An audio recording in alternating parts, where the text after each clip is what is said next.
Good morning, Card Media. It's RJ back with another video. So let's get to it. Today's random Mike Schmidt item of the day. From 1987, the Gallery of Champions card. This is a much smaller card of Mike Schmidt or anybody.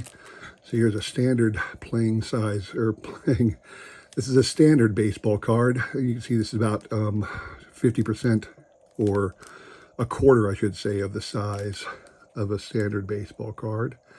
This is what you would find in your Gallery of Champions.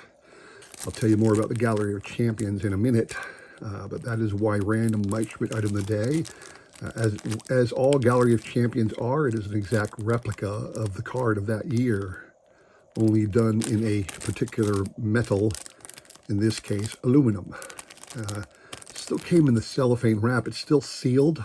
I'm guessing that when you purchased an original Gallery of Champions box, it came with the faux leather case, felt lined, and then these cards were sent separately, still sealed, so that you could break the seal yourself and know that the metal hadn't tarnished in transit or something.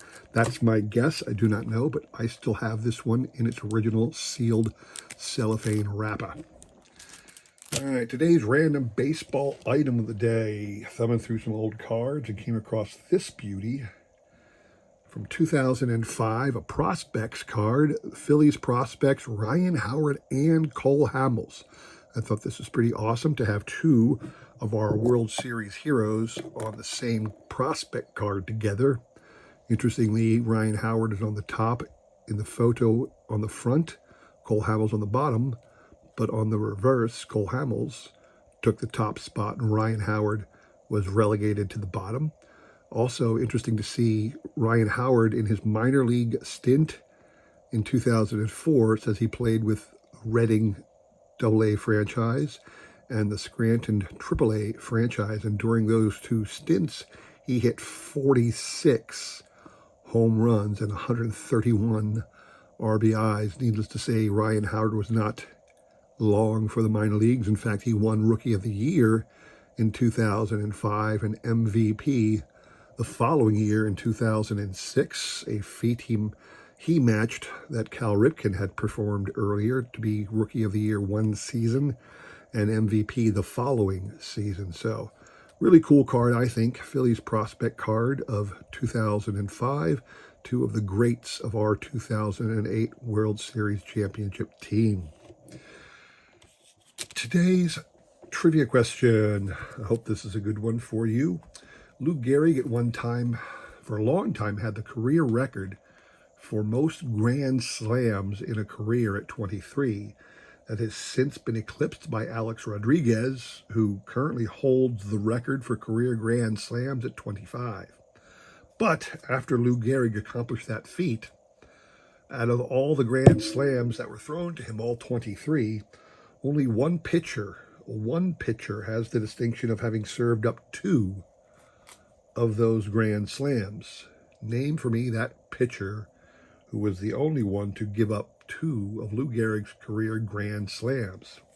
What you're playing for, two cool cards of some veteran late 80s stars. This here is a Toys R Us The Rookies box set card for Jose Canseco. This is from 1987. 86 traded would have been his, true rookie, but this is, a lot of people call the 87 cards his rookie. That was the wood-grained Topps release, but this is the Toys R Us box set version of Canseco's rookie card, and this is Will Clark's rookie card in the 86 Topps traded, but this is the Tiffany version. So if you're a fan of rookie cards and you want rookie cards of all the great players who ever played, and Will Clark was certainly a great, although injuries limited him severely later on his career, and he never achieved what most of us expected of him, to be a Hall of Fame player. But this is his Topps traded card. Actually, I don't want to say it's the Tiffany. Let me take a look at no, it's probably not the Tiffany. It's just the Topps traded, come to think of it. because I forgot that the traded cards were in the white stock, and this one is not ultra glossy, so it's not a Tiffany version, but it is his traded from 1986. So Will Clark, Topps traded rookie.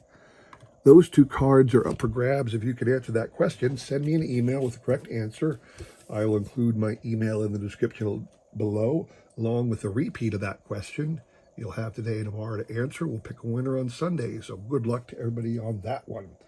Now, I did say I would speak more about the Topps Gallery of Champions. I'd say that because I got two new ones for my collection. So let me talk a little bit about the Topps Gallery of Champions. What I have here from 1990, the Topps Gallery of Champions. This is the aluminum version of that set. Pop it up. You have it's a faux leather case, just pops up, and inside from 1990 are a various variety of cards of some of the greats of the game from 1990. We have up here Mark Davis. I think he was just coming up off a Cy Young Award as a reliever back in the day. Jose De Leon from the Cardinals, who was a highly touted pitching rookie. You got Tony Gwynn. Don't need to say more about Tony Gwynn. Same with Fred McGriff. Don't need to say much more about Fred McGriff. Kevin Mitchell, who, if I recall, was MVP in 1989, so that explains why he has a 1990 card in here. Greg Olson, highly touted rookie for the Orioles. Kirby Puckett, don't need to say much more about that. Jeff Russell, I'm assuming Jeff Russell was a highly touted rookie at the time because I don't even remember Jeff Russell. Nolan Ryan, enough said there. Brett Saberhagen was still a star pitcher. Brett Saberhagen had that unique distinction of being great on odd years and pathetic on even year. He was great in 85 when the Worlds won the World Series. Not so good in 86, awesome in 87, not so great in 88, awesome again in 89, which is why he's got a card in here. So Jerome Walton, who garnered the Topps Rookie Cup on this card right here, and then Robin Yount, enough said. So these are the players that made up the Topps Gallery of Champions, aluminum, and every other version. But talk a little bit about Topps Gallery of Champions. I have shown off some of my Gallery of Champions products in the past. Topps started this in 1984. They produced 12 cards made of two different materials. One, bronze, and the other was a sterling silver set. Now, the bronze sets will run you anywhere, depending on where you get it. I've seen them as low as $5, but I've also seen them as high as $100 for the bronze sets, depending on where you can get it, who's selling it, and whatnot. I don't know what the true price is, but I've seen the bronze sets for every year go all kinds of crazy totals. And then the sterling silver set is usually, if you can find it, about $1,000 product because it's literally solid silver bars. So, you know, that silver on its own has some significant value. That's why those cards are worth a ton. Now, interestingly, in 1984, when it first came out, they called it the Gallery of Immortals. I do have the 84 bronze version. I don't have any of the silver. I do know where one is that I'm probably going to buy at one time. I'm not telling you where it is. But the in 1984, they came out with a bronze and silver Gallery of Immortals.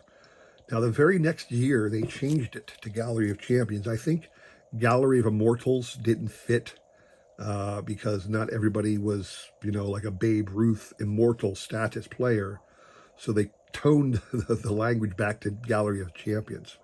And in 1985, they came out again with a bronze and silver version. Then, starting in 1986, they added a more reasonably priced aluminum version. I'm assuming that the aluminums went for about $10 to $20 if you bought it online. I don't think you could buy this anywhere but online or maybe at hobby shops. I guess the Gallery of, you know, the bronze one would have retailed from, you know, somewhere to between $50 and $100. I don't know exactly what the price was. And I'm sure also that the silver version retailed for about $1,000. But they produced the Gallery of Champions in aluminum, bronze, and silver from 1986 through 1991. After 1991, they did away with this product line, and they've never gone back. I have the bronze version now of every year from 1984 through 1990. Here is my bronze version of the 1990 Gallery of Champions. Again, it's a fake leather kind of a thing, and it is solid bronze cards that are exact replicas of the 1990 Topps cards. Shout out to Shane over at Shoebox Legends.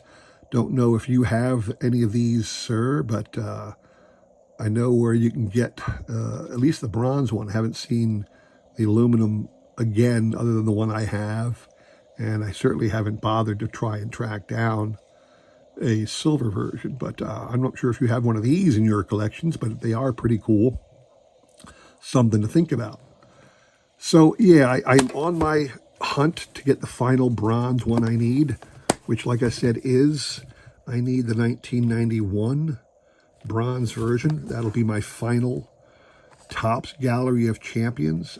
I can say I have all of the bronze editions. Now, again, I don't think I'm going to waste my money on the silver editions. They're cool, but they're certainly not worth the money. There are many other hobby goals I have that I can spend $1,000 on rather than getting these little cards here. But I would love to say I have the whole run of bronze cards, so that is a goal of mine. There you have it. That is the Topps Gallery of Champions. Just added 2 1990 sets to my collection, the bronze and the aluminum.